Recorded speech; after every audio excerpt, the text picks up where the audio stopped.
Hey everybody, Chris here.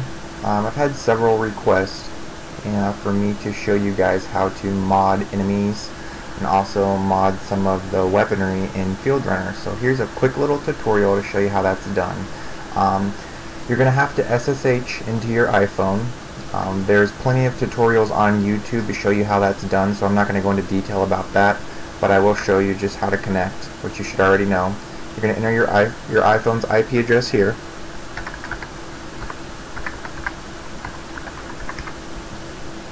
Username is root. Password is Alpine, A-L-P-I-N-E. Leave everything else blank. Leave everything else as it is and just click login, which will bring you to this screen here, which is the main screen once you've connected to your phone through your computer. Up here there's a folder with a backslash or a forward slash. Click that. It takes you to the root directory of your phone. Here you're going to look for a folder named VAR. If you click name, it'll categorize it by alphabet, so it'll put it all the way at the bottom for you. Just double click that. And you're going to look for a folder called mobile right here. Double click that. Then you're going to look for applications. This part's a little bit tricky. Each application that is installed on your iPhone is going to have a directory folder that's going to be coded like one of these. So what you're going to have to do is you're going to have to double click on each one of these folders to figure out which one corresponds with Field Runners. I already know which one mine is, so I'm just going to go ahead and go into that.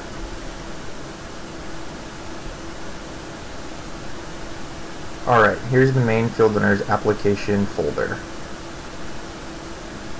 Make sure you alphabetize these by name also. It makes it a little bit easier to locate the files that you need to edit.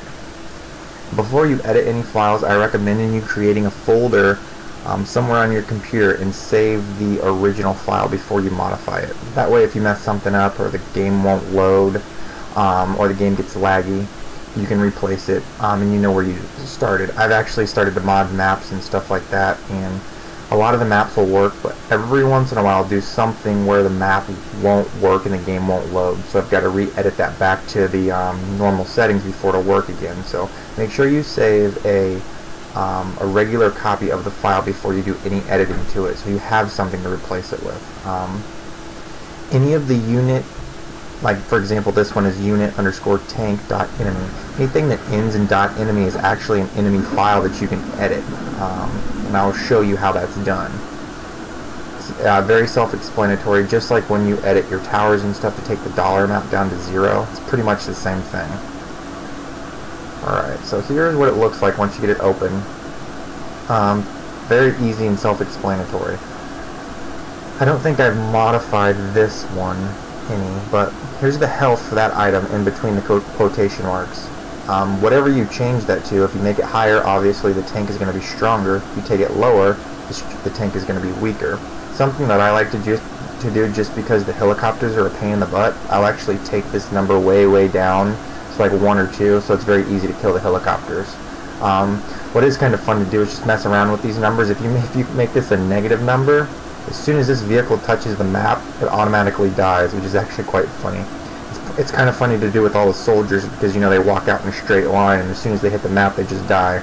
Pretty entertaining. You can change how fast the tank moves here.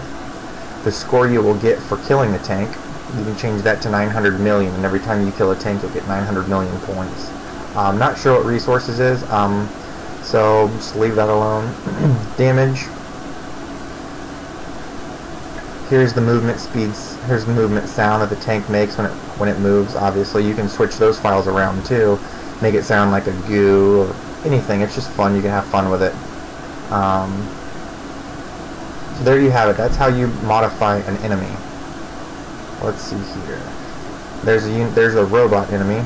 Same exact thing. There's the health, 30,000. If you wanted to make this a really weak enemy, take it to 100. And you just click save once you've done that. This little icon up here, that will save it for you. I'm going to change it back.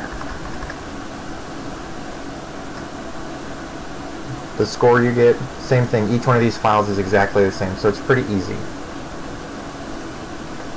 I'm going to find there's the soldier, there's the Jeep,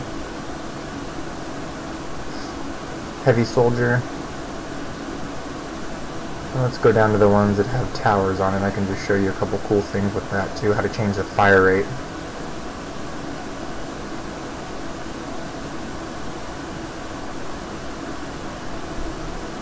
You gotta be somewhere in here. Maybe I missed it.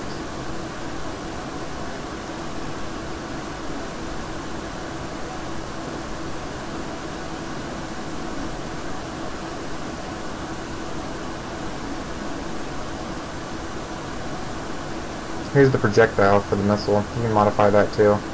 The speed at which it travels is right here.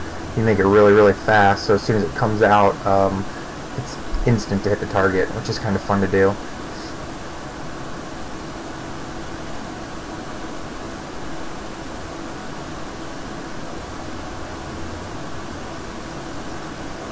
There's one. Here's the Gatling Tower. Alright. This is kind of interesting here. As you guys know, in the game you can upgrade the towers. Here's level 1, level 2, level 3. Each one of these corresponds with whatever level the tower is at. So, what's really fun to do is you can change the reload speed, which is mine's a .0005, which is a steady stream. It never reloads. If it does, it's very fast, you'll never even notice it. You can change the attack radius here. The bigger you make this number, the bigger the radius is that the turret or the gunner is going to be able to see. So the bigger that is, the bigger it'll see. The turn speed, this is how fast it's going to acquire another target. This is very important to make this fast because once it kills one target, you want it to quickly acquire the next target and kill it. There's the cost. So most of you guys know how to modify that, and you can just start modifying these numbers also. And it makes things interesting. So I hope this helps you guys. If it doesn't, please make sure to send me a message or comment, and I will try and make a better tutorial if this doesn't get the point across. So another thing too is, really quick, here's the damage for each level. So level 1 it only makes 9 damage. Level 2 it's double. Well, I cranked mine up level 3 at 1,000. So any gun turret, I can actually put one gun turret on the map and it'll kill everything. I've actually played up to a level 1,000. Just let it play all night long while I slept, and nothing got past that one gun turret at level 999 whatever. So once again, I hope this helps, and hope you guys have some fun. But remember to save your original file, just so if you mess things up in here, you can always replace that file with the original. So alright guys, have fun.